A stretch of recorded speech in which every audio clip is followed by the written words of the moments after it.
Welcome to Start Local, where we talk with business owners, leaders of nonprofits, and other members of our community focused on doing business in and around Chester County, Pennsylvania.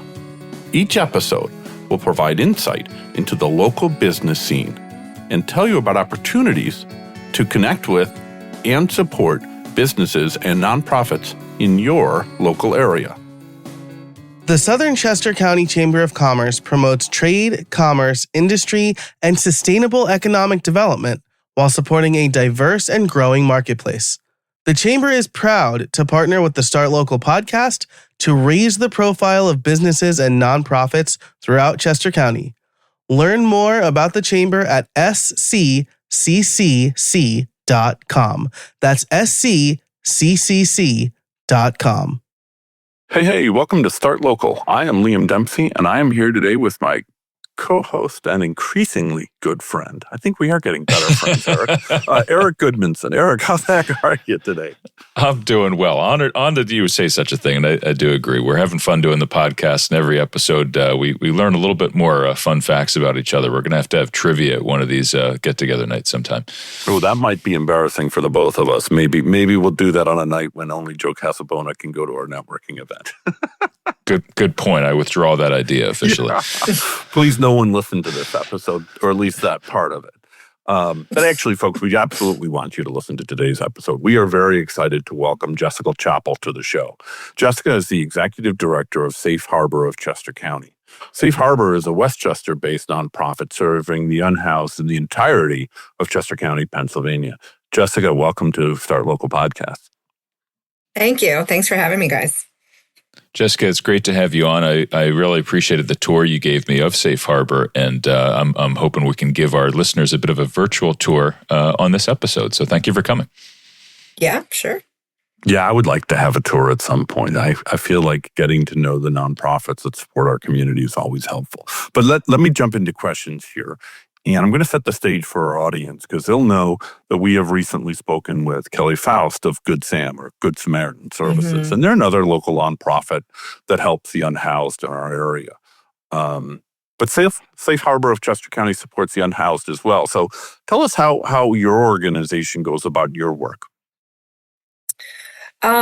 Sure. So thanks for having me on, number one. Appreciate it. We've been watching you guys and listening to you guys for a while. So we're excited to have a chance to share a little bit about Safe Harbor. So Safe Harbor, we work really in partnership and in conjunction with many other agencies like Good Sam. I know Kelly well. We run in a lot of the same circles, and in many aspects, we support and serve certainly the same population, and oftentimes the same folks, the same people. We are, as part of sort of the housing continuum, we are for the unsheltered, literally street homeless, right, by HUD definition. So the folks that are staying with us are coming to us off the street. And so that is, one place where we are billed as an emergency shelter, a low barrier shelter, really meant to serve the community in every capacity in terms of being able to serve as many folks as we can and get them off the street. We have 40 beds, which means we serve 20 and 20. So we serve 20 single women and 20 single men. Another way in which we are unique is that our residents are single, so they come in as singles. Though it's interesting, oftentimes we do have couples. Right now we have a few where there'll be a male on the bottom floor and a female on the top floor, or even two sisters we recently served. So technically we're not serving family units, even though we do. These are single beds, single occupancy, congregate care setting. And nonprofits assisting unhoused people often provide related or wraparound services in addition to those beds that you just mentioned. So does Safe Harbor offer additional services? And if so, would you tell us about them? I would love to. I will say that I've been with Safe Harbor. I joined Safe Harbor in June of 2023.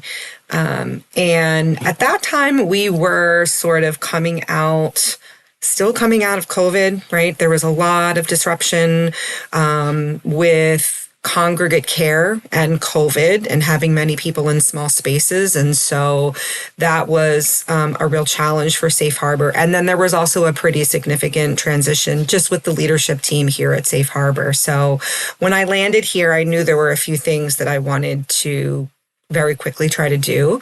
And one of them was around the programs that we're offering. Safe Harbor sort of had a reputation of dumping all of our folks out onto the street at 7:00 every morning because we did not have the funding, staffing, or capacity to keep 40 folks inside. So I knew that we were going to need to provide therapeutic structured programming for our folks in order to allow them to be able to stay inside. And we did that. It took us a while to identify both funding and sort of build the program. So one of the things that I'm really proud of with Safe Harbor is our therapeutic day programming that actually started in June of 2024. Where we offer a variety of programs throughout the day. And if we have residents here that are engaged in our programs, they're able to stay in. So, for example, today they had a 9:00 class on, it's called A Path Forward with Chris Pender, who is a speaker that we pay to come and work with our folks. And they're getting ready to do some chi walking, which is not something we thought that our folks were going to be into, but they love it. Learning about just sort of how to use your energy in a positive way and carry yourself in a positive way. So the therapeutic day programming is sort of everything you would expect, right? It's job readiness, it's computer literacy, financial literacy. But we also try to do a lot of programs that are enriching for our folks, which I'd love to talk about too. And then, Eric, you asked about wraparound, which I think is actually a critical component to what Safe Harbor is doing and what is going to be needed moving forward. It is extremely difficult to house single folks in Chester County. Dare I say, almost nearly impossible. And so what we are seeing is our length of stay, the amount of time that our folks are with us, is continuing to grow, right? So it went from 114 days to 157 days. Last time I looked, it was up to like 178 days. People are going to be with us for longer. It's going to be harder for us to move them through. So that just speaks to the urgent need for us to do something with our folks when they're with us and make sure that we're helping them build skills.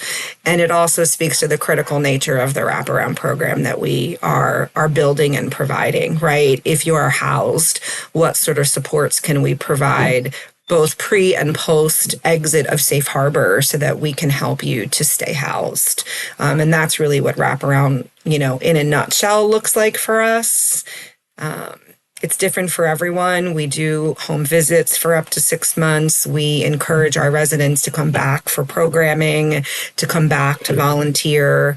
We create a resource manual so that folks have what they need sort of in a one-stop shop. Where are you going to get your groceries at? Where's your bus line to get to work? How do you fill your prescriptions? Who do you call in an emergency? How do you pay your bills? All of those life skills that come second nature to us really need sort of training and delivery and reinforcement when we have somebody who's been homeless, kind of getting back on that path to stability. Jessica, that was a really comprehensive answer. Thank you for that. I appreciate it. We read on your website that you are advocating, that Safe Harbor is advocating for attainable housing. You're doing so locally. You're advocating for that locally. How do you define attainable housing, and how are you advocating for that? It's a great question.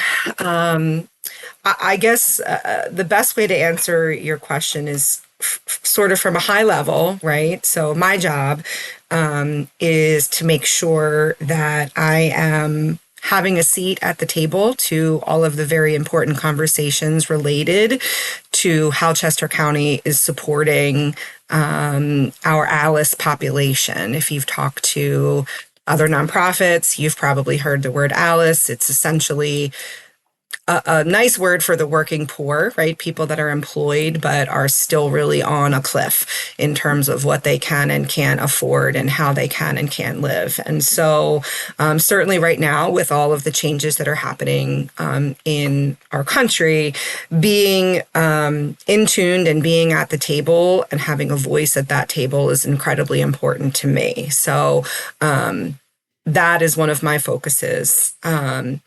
There are lots of efforts to create attainable housing, but what that really means is that we're talking about rents that are far and beyond, right, what our folks, our single ALICE working folks can afford.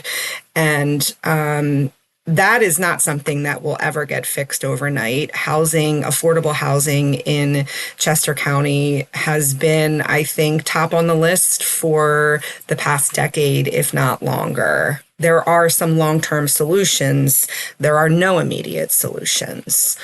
One of the things that I am advocating for, and this may be because I came from behavioral health, right? I worked in behavioral health for like 24 years. There's a very clear continuum in behavioral health. And so attainable housing to me looks like having a continuum so that people that are literally street homeless coming into shelter services can then move into transitional housing, right? Where they're contributing some, but not all, of rental, rent for transitional housing, that we're able to provide them with continued supportive services so that they, again, once they graduate through transitional housing, can move into what looks like long-term, permanent, sustainable, attainable, affordable housing. That looks like our case management team, right? Knowing the ins and outs and the pockets of Chester County and the places and the landlords, and really having partnerships with groups that can set our folks up for success in units where they sometimes receive subsidized rent, but most often not. So it's really not an answer to your question in that, attainable is pretty out of reach right now in Chester County. We are having some success, but it is not without the partnership of the county, right? It's working with other agencies. It's coming up with dollars to support move-out costs and move-in costs. It's finding pockets of subsidized support so that rents become realistic. And there are many people that have these needs, and there are very, very limited resources. You mentioned that Safe Harbor has 20 beds for men and 20 beds for women. And I suspect you may have foreshadowed the answer to the question I'm about to ask you in your previous answer about attainable housing. But I think it's an important answer because I want to dispel that myth out there. Tell us a little bit about who stays with you. Is it young people, older folks? Paint a picture of who's typically sleeping under your roof there. I love this question because I think this is probably one of the misunderstood parts of who is here with us. We do serve adults only, so typically it's 18-year-olds and above. I was looking at some demographics last week. So from October to October, we served 7 people under the age of 25, and we served 12 people over the age of 65. So just in terms of age, it really runs the gamut. I maybe not currently, but in terms of people that I've had a 19-year-old that was kicked out of his house because he came out as gay. I had a Westchester University graduate who graduated college and didn't have anywhere to go. I had an 82-year-old grandmother who became homeless when her spouse died. I have a gentleman who works 2 jobs. I have a woman who became addicted to drugs during COVID. I have several folks that just never got back on their feet after COVID. 69% of the residents that are with me right now are working 1 or 2 jobs. So the folks that are here are your neighbors. I do like to say that picture that you get in your mind, right? When you think of a homeless individual, we call that a chronically homeless folk, right? Somebody that's experienced homelessness over and over or has been in this cycle for a long period of time. Yes, we do serve those folks, and we always will, right? These are people that might come in and not stay, or their capacity for shelter is kind of limited because of various reasons. We do our very, very best to serve those folks and to get them out of the cycle. But really, for the most part, it's not that, right? It's folks that are Chester County residents, are constituents of this county, and are like our neighbors and our friends. And in this role, I can say, in the 2+ years that I've been in this role, one of the things that's really struck me is there's like, everybody has been touched by homelessness, right? You either know someone or your neighbor was. Everyone that I speak to is like, oh, my brother was homeless at one point. My neighbor, this happened. So these real life stories really do happen, and people really face catastrophic consequences when there's a flood, when there's a fire, when there's drug addiction, when there's, a family living in poverty and, somebody getting caught up in the juvenile justice system. Those are all precursors that lead to homelessness. So many of the folks that we serve have been on this sort of journey or path for a very long time. All of them are fighting. All of them are trying to survive. All of them. I had a gentleman this morning who was sleeping on our bench, and we don't like to see people sleeping on our bench. So I went outside and was engaging with him, and he was hungry, he was cold, he had been in the street, sleeping outside for several days, and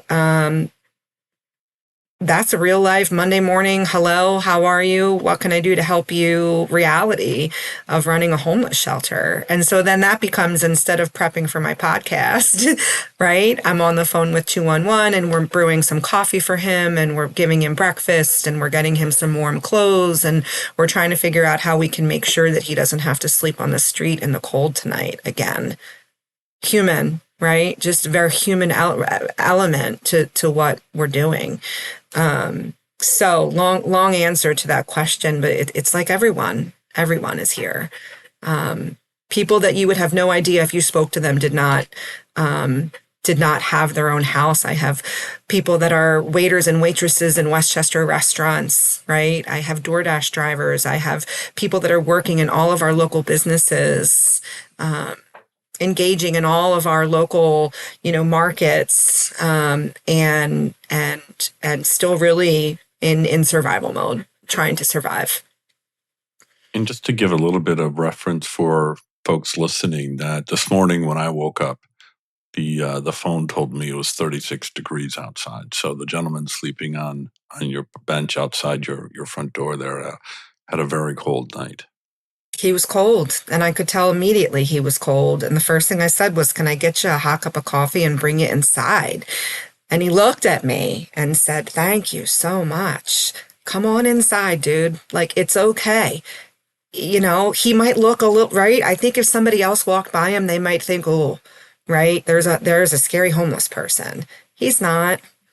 It's not. I mean, I don't know anything about him, but I can tell you he's just a human, and I'm going to bring him inside and give him a hot cup of coffee, and see what I can do to help him. We need more people like that in the world, especially right now. I just think that that's really critical, that human element. In a previous conversation, Jessica, you shared with me that there are 21 of you who work at Safe Harbor. Can you break that down for us? Tell us about what roles you have and what different functions and services the individual team members provide. So we are a small operation. Sometimes I say skeleton crew, though I don't like to say that, but it's true, right? I mean, with most nonprofits, we all wear many hats. And so I'm lucky that I have the budget and the capacity to have the amazing staff that I do. So we have 8 like management level staff. So I do have a department of 2, which is my sort of development team, right? They're the fundraisers, the event coordinators. So I have a senior director of finance and growth. And then I have a development director, and they are really the ones that are in charge of helping guide us to making sure that we can pay the bills and continue to operate. So many amazing things come out of that department, but it's just a department of 2. Right. And so the $1.6 million budget that we raise every year falls pretty heavily on myself, of course, and those 2 folks that are doing our grant writing, are doing all of our events and fundraising, are making connections with corporations, et cetera. And then the other real big part of my management team is my case management team. So I have a director of integrated care, and then we have 2 case managers that provide intensive case management. The director of integrated care was a new position that I created, and so she oversees resident care. And I would say I've had an incredible impact on what that role has done, like within the homelessness system, right? Because we're really trying to make sure that when folks are referred to us, that we have the information that we need to really help them, right? If somebody's coming to us from jail or a hospital or the street, what meds are they on? What services are they receiving? What do we need to do to make sure that we can continue their path? And are they appropriate? Can we take them? Do they need to go into substance abuse treatment first? Or do we need to bring them in so that we can get them on the path to substance abuse treatment? Mental health is a huge issue. And so making sure that we have capacity to serve the level of individual, right, is really important. And so my case management team is critical to Safe Harbor and is critical to making sure that we are serving people, as many as we can, as appropriately as we can, in the best ways possible. And that looks different for everybody. Differently from a behavioral health, this population is incredibly varied, right? I mean, I have people that need the Office of Aging. I have people that need CYF. I have people that need the Department of Mental Health and IDD. I have people that need job training, right? So like it's a total mishmash of people and needs. And I've been just calling it a vulnerable population, right? Because everybody has got something here. Either they've experienced chronic trauma, they've got mental health issues, substance abuse issues. Nobody is experiencing homelessness just in a vacuum. And so the criticalness of being able to have a team with trauma training and skills to help address the very complex issues is really important. And then the third department, I would say, is our kitchen department. So we provide about 40 to 43,000 meals a year to our residents. And then we also do a community lunch, which serves between 10 and 12,000 community members each year. So we provide 3 meals a day, 24/7, 365 for up to 40 residents. And so my kitchen manager and her partner in crime are also really critical to the operations of Safe Harbor. I have a volunteer manager who helps oversee our volunteer operations, which is also a really big part of what Safe Harbor does. We see between 250 and 300 new volunteers each year, and they keep us going, right? They're our backbone. And then the other big part of who we are and what we do are our shelter staff, which are essentially almost like direct care staff that you would think of at a group home or maybe a residential facility, where we have folks that are here in the evening and overnight, basically to provide support, monitoring, safety, whatever is needed for our folks that are here with us. So that's a mixture of full-time and part-time folks that come in. Some of them work during the day with us. Most of them come in for evening and overnight shifts. That was an incredibly comprehensive answer, particularly when I think about what your budget is per year. And so you mentioned your skeleton crew is divided at all those departments. And if they are a skeleton crew, which they're stretched very, very thin, and they must have very big capes on their backs because that's an amazing impact you have for such a small budget. I want to focus on one part of your answer, though. You mentioned you make 43,000 meals a year and distribute 12,000 lunches per year on top of that, if I understood correctly. How do you make that happen with such a small staff and a relatively small budget?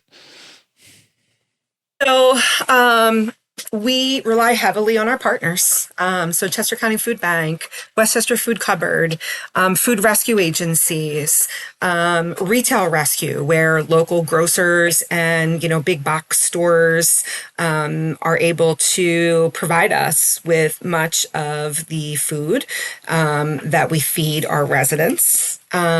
We also rely on agencies, church agencies, local restaurants that have licensed kitchens, because we're able to receive donations from licensed kitchens. So for our lunches, for example, we may have a church that volunteers every Monday to pack 60 lunches. And then they donate them to Safe Harbor, and then we are able to then provide them to the community. It's usually a mixture. We keep a calendar that keeps track of any donations that we're receiving for lunch or dinner, and then we make up the difference, essentially. So I have a mighty team of two who, the other tricky thing with the food is a lot of times we talk about, menu planning and, budgeting and how can we do this all right. You would think it's like a real refined system, but in truth, we never know what we're going to get. And so that's a challenge too. It's like, okay, we just got 5 huge 30-pound bags of catfish fillets. What do we do with that, right? We have to learn how to cook catfish. Or we got little baby shrimps or chicken, whatever it is. So we're kind of always pivoting our kitchen operations around what is donated to us. We do more cooking in the kitchen now than we ever have because of some changes that the Board of Health made back in April of 2024 that impacted our kitchen operations pretty significantly. So we're cooking. They're cooking right now. They're cooking for the week. They're packing lunches. We have volunteers often that'll come in and pack lunches for us and serve lunches. So if you hear the doorbell ringing in the background, that's our community lunch, right? They ring the bell, and we have a variety of volunteers that get to engage with the community. We also put out a community cart that can have really any, right now I think there's gloves and hats and things like that on there. So when we get access of certain goods, we will put it out for the community as well. There's certain restrictions to what we can put out. So adhering to those restrictions, we will put out whatever we can for the community too during community lunch. So I would say the long answer is like it's a huge conglomerate of a variety of people that contribute to our food operations. And I'd also love to just say that right now we're hearing so much about food insecurity, so much about how getting no SNAP benefits are going to impact our neighbors. For Safe Harbor, we are going to be impacted because our residents are no longer going to have food stamps. And so they're going to rely on us more to feed them, right? We also think that we'll see many more people coming for community lunch because they don't have food stamps anymore. So where it's vitally important to support the food bank and the food cupboards, they are the ones that are feeding us, right? They are the ones that are donating food and feeding our folks as well. So we really are working in partnership with so many people. The ending of the SNAP program, the federal subsidies for families of low income to get food has been in the news lately, and it's certainly yet another instance of the challenges for all nonprofits from a funding perspective. Federal government has dramatically changed, and as we're seeing on a near daily basis, continues to change how it supports nonprofits. The state of Pennsylvania, of course, has its own challenges with our Pennsylvania government yet to pass a budget of this year as we record this conversation in late October of 2025. All of this is to set up a context to ask you the following question, Jessica. How is Safe Harbor funded? You mentioned you have a $1.6 million budget. Where does that money come from? So it's similar to many other agencies in that we have a fairly diverse funding portfolio, which has really helped Safe Harbor, right? Safe Harbor has been around since 1994. So when we were founded, we're getting ready to celebrate our 30th birthday. We are lucky in that our founders and the people that have been stewarding this nonprofit were wise, right? And so we have financial resources and financial stability right now, right? And that is because we've been around for 30 years. And so that those dollars that have been invested into our endowment, into, our different savings plans have allowed us to have a cushion. But really, we rely and start at zero each year. And so individual donors, right, just individuals make up about 20% of our budget. Foundations, corporations, faith-based make up about another 20%. So really public funding, which is the county, the Commonwealth, is about 26%. We receive no federally funded dollars right now. But because of the state budget impasse, our state dollars were just actually, I think it's going to be effective November 15th, it's going to be cut in half. So the reimbursement that we're getting based on our invoicing to state dollars is currently cut by 25%. We just got notice that it'll be cut in half. So about 26% county Commonwealth, and then about 47% of our budget comes from private foundations, corporations, and individuals, sort of a mishmash of those things. 13% from events. We do run lots of events at Safe Harbor. And yeah, so the other bigger funder that we have is FAIR, which most of your housing and homeless providers will probably talk about. That's 19% of our budget. That's another, that we anticipate all of those dollars being impacted by what's happening federally.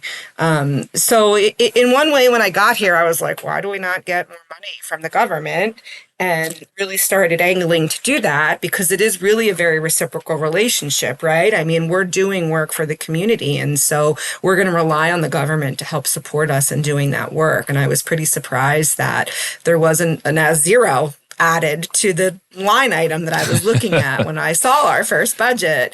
In a way, I'm grateful, right, that Safe Harbor has a great reputation where we're able to steward this budget based off of private foundations, corporations, and individuals.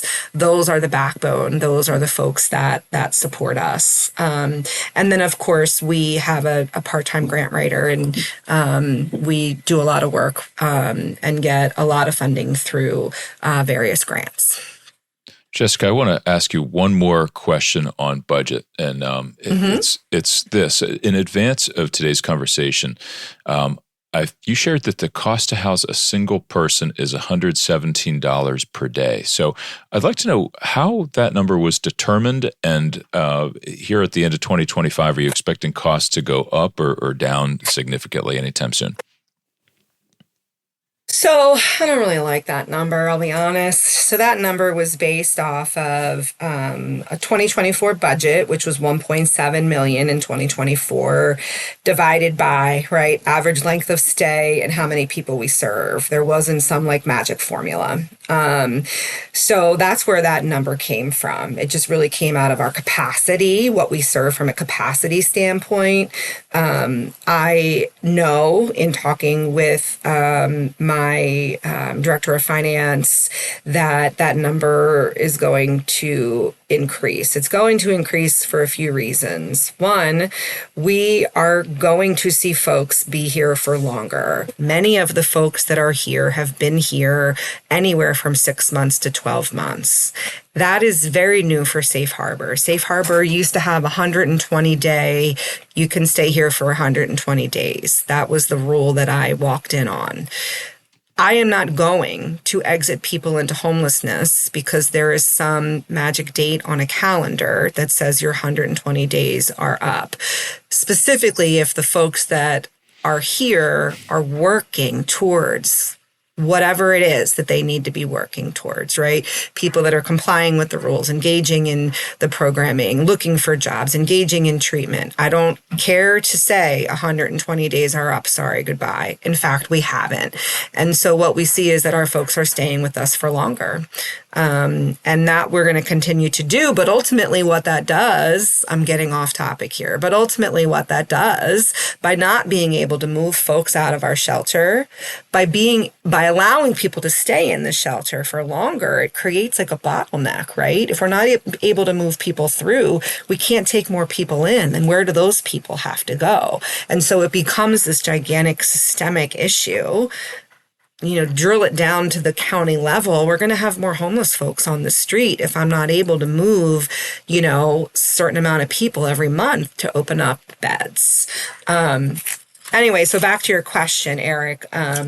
Our costs are going to go up because our length of stay is going to go up. Our food costs are going to go up. Our operating budget is going to go up.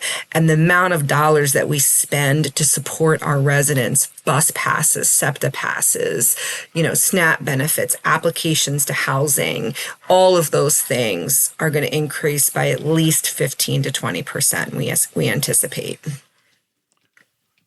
Prior to your role at Safe Harbor, you worked in behavioral health. You shared that with us earlier in this conversation. And checking on LinkedIn, it looks like you were there for more than 2 decades. How has that experience shaped your work and leadership of Safe Harbor? I think in every way, right? I worked for a for-profit, privately owned, family-owned business that grew rapidly over the 20 plus years that I was there.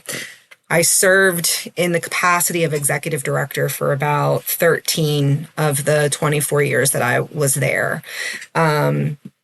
I think the most important thing for me is I worked in like the disability world is probably the best way to explain it. People that had catastrophic injury, brain injury, strokes, any kind of neurological impairment. And so what I really specialized in was home and community-based rehab, making things real life for people so that when they went back home after rehab, when they went back home after having an injury, that they could relearn how to do life. Right. And I also learned very early on sort of what it meant and felt like to serve individuals that were disenfranchised and marginalized. And so I think in every way that role really shaped me to become a passionate advocate for people that are different, that have different needs, and also to be a servant leader. Right. So I take a lot of pride in servant leadership and being a servant leader and sort of recognizing the power in the greater good. So I think when I joined Safe Harbor, I really came with a different lens. And I very quickly wanted to change how we were talking to the residents, how we were talking about the residents, how we were talking in front of the residents. That was one of the first things I did. Because we needed to do that. We needed to humanize the people that we were serving. And that really came out of my love for the disabled community and working with people that also had been fighting most of their life to regain or to find their place in the world because they were differently abled, right, than other people. Thinking about everything that you're doing there, and it is so important, and I love the way you connect it back with humanity and just boiling it down to that very, very simple level. What do you do to get rid of all this stress? What do you do when you're not working to relax and just sort of do something that's not important, shall we say? Yeah, it's a great topic right now. I think we need like a 10-day conference on this topic. What are we as nonprofits doing, especially moving forward? Just the heaviness of everything is critical. I would say, honestly, in the past 2+ years that I've been here, I haven't done a great job, Eric. It's the hardest that I've ever worked in my life. It's also the most fulfilling 2 years of my life, right? And so I have 3 teenagers. And so most of my outside of Safe Harbor life looks like, chasing after my teenagers and keeping them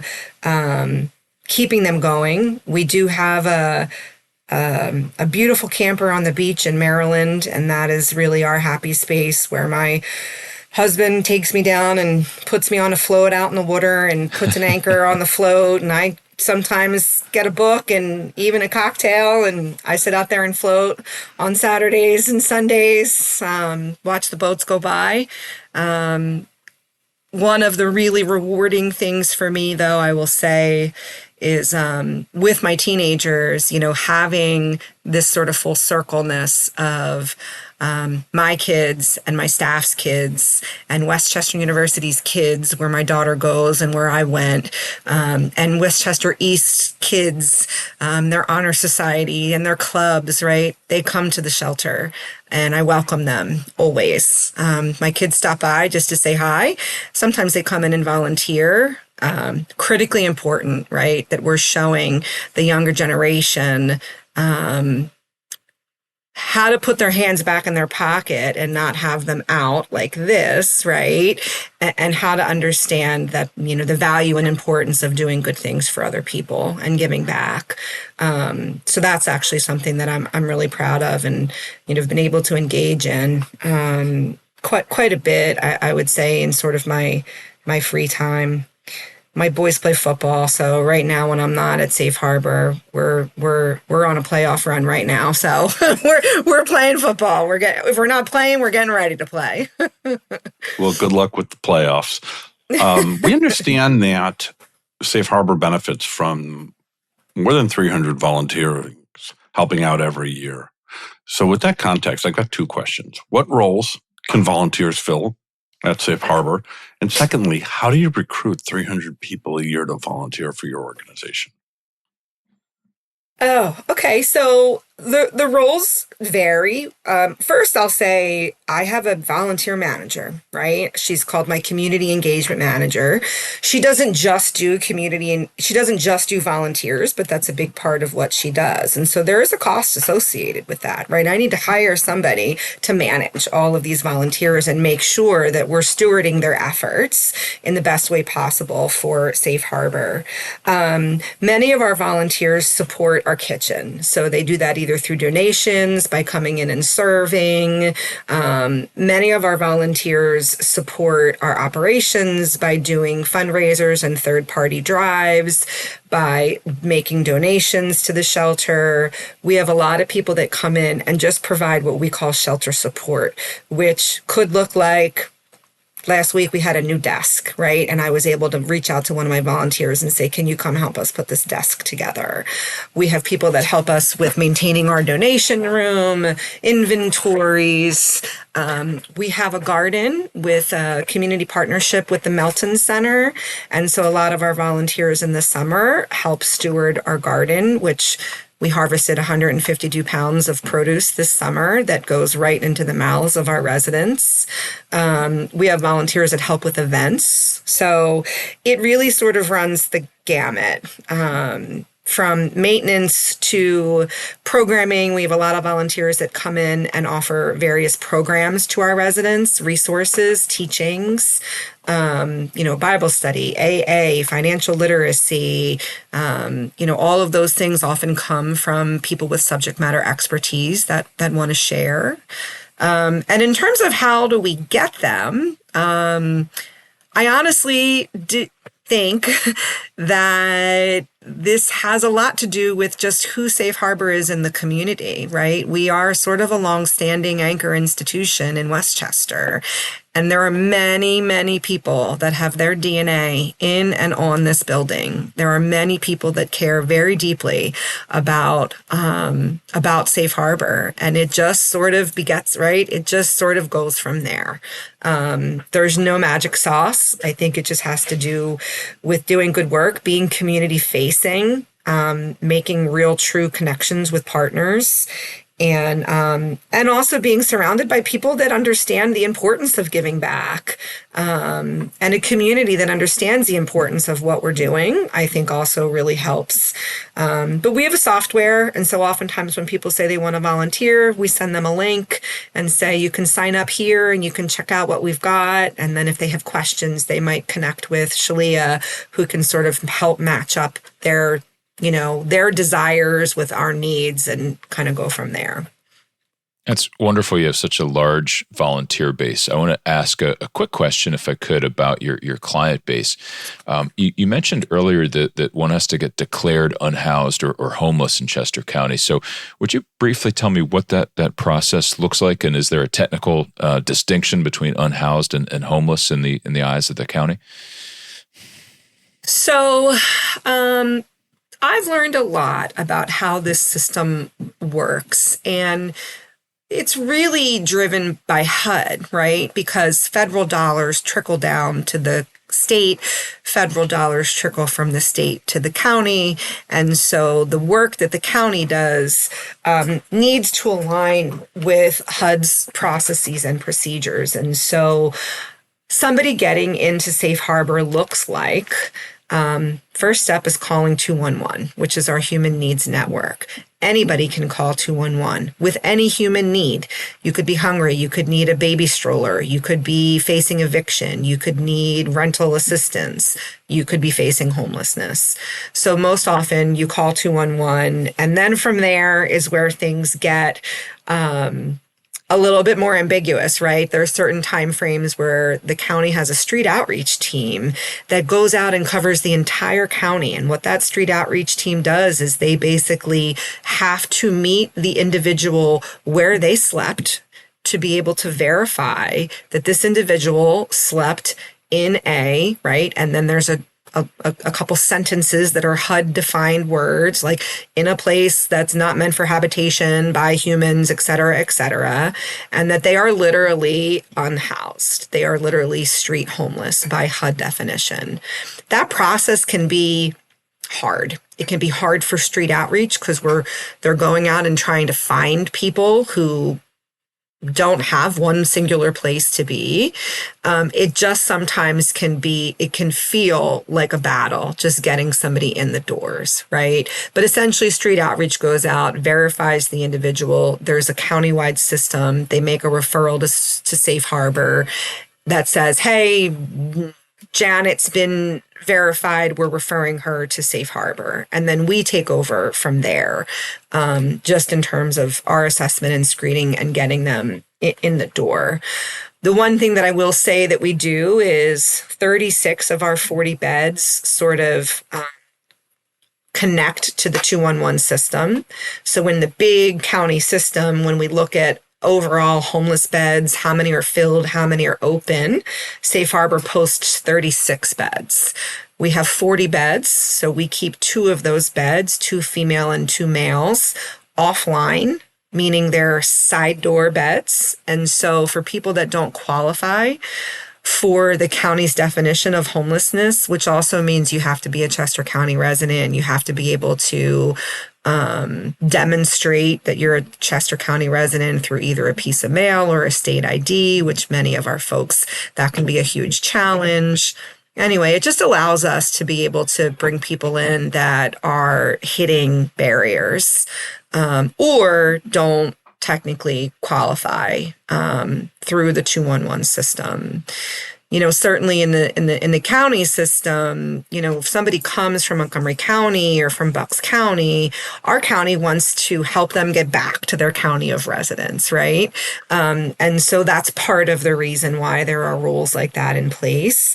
You know, my goal is to make sure that nobody's on the street that has to be. And so even if it's temporary, we're able to at least bring a few folks in that are what we consider side door.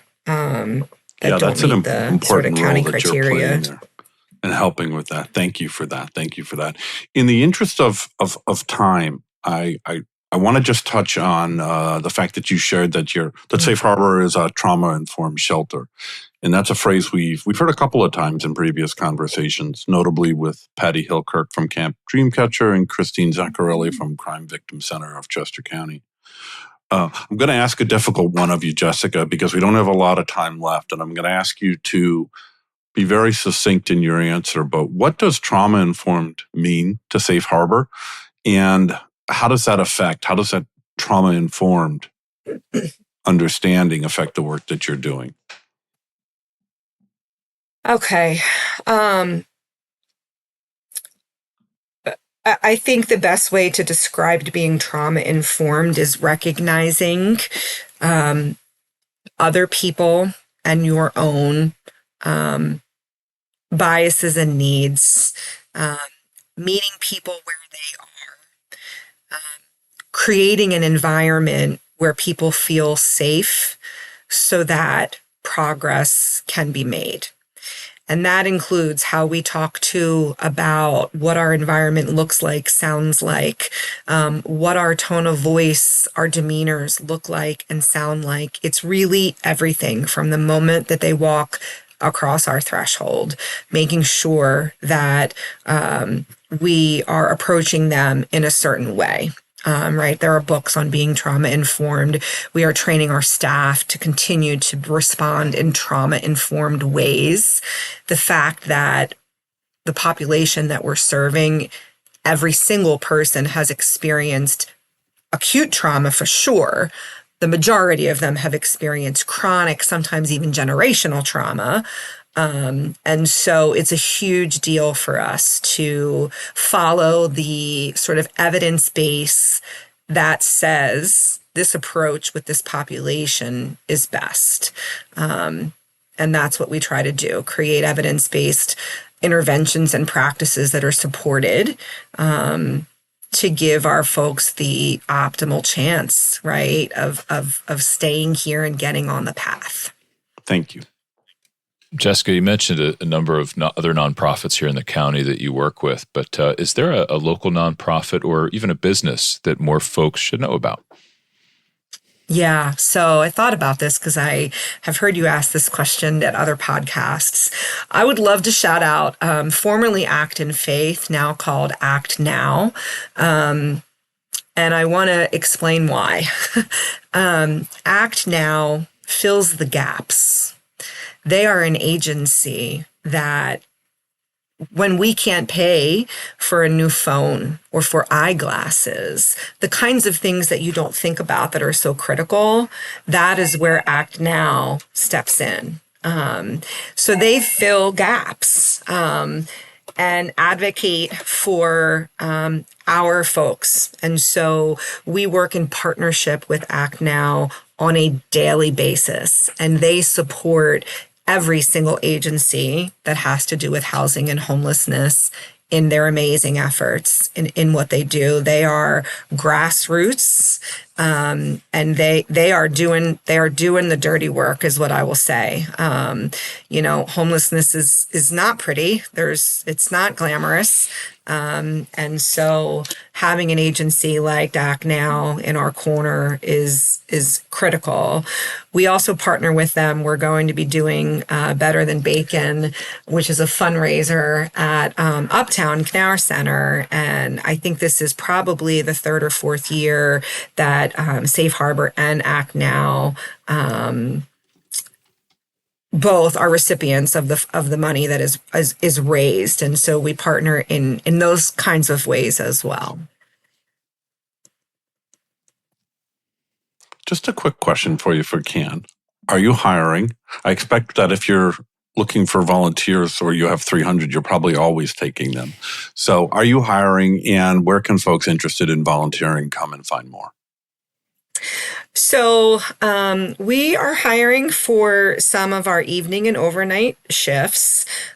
We do not have any management positions open right now, but we're always looking for good local folks that want to come in and help with providing support to our residents in the evening and overnight. The best place to go would probably be our website.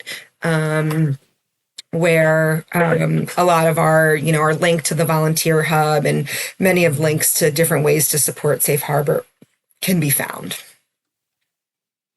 How can the local community support you and the work you're doing at Safe Harbor? I think that we are like many other nonprofits in that raising dollars is probably number one. Finding ways to support us financially is really what keeps our doors open. And that looks like lots of different things, right? That could look like doing a shoe drive so that we can get shoes onto our folks instead of having to buy shoes. That might look like coming and providing a program for free that we don't have to pay for, donating toilet paper and paper towels so that we don't have to purchase them. It doesn't always have to look like writing us a check, right? There's a lot of ways that we can impact our bottom line. The other thing, we mentioned at the beginning, you guys coming by. I love having people come by. We do a ton of tours. And so just coming by and seeing and learning about Safe Harbor, our history and our goals. We have some very big goals and aspirations in the next several years that we are hoping to accomplish. And we want to share that with everybody as well. Jessica Chappell, Executive Director of Safe Harbor of Chester County. Where can listeners connect with you to learn more about you, Safe Harbor, and all the wonderful things you're doing? So probably you could always give me a call or come to Safe Harbor. I would say, LinkedIn is a great place to connect. I certainly try to do what I can on LinkedIn to make sure that our partners are connected. It's a great place to share information. So I would say, hit me up on LinkedIn. I'm very interested right now in talking to other nonprofits and learning how people are impacted and coming up with creative and innovative solutions to the problems that we are facing collectively as a county moving forward. So that's going to be one of my goals moving forward. We are also going to be launching a capital campaign. And so we are going to be looking to build a structure over our parking lot so that we can increase both our bed capacity, how many people we can house from a shelter standpoint, but also provide transitional housing for folks. And so that is on our 5-year plan as well. Jessica, thank you so much for joining us today. It's been an absolute Thank you. pleasure hearing your insight and walking through your experience and learning more about the great work you're doing. Thank you. Thank you Jessica, very much. Jessica, thank you so much for coming on. It's been a pleasure talking with you, and hopefully everyone has learned a little bit more about all the wonderful things you're doing there at Safe Harbor. Thanks, guys. Thank you also to my co-host, Liam Dempsey. I'm Eric Goodmanson. The Start Local podcast is published every 2 weeks.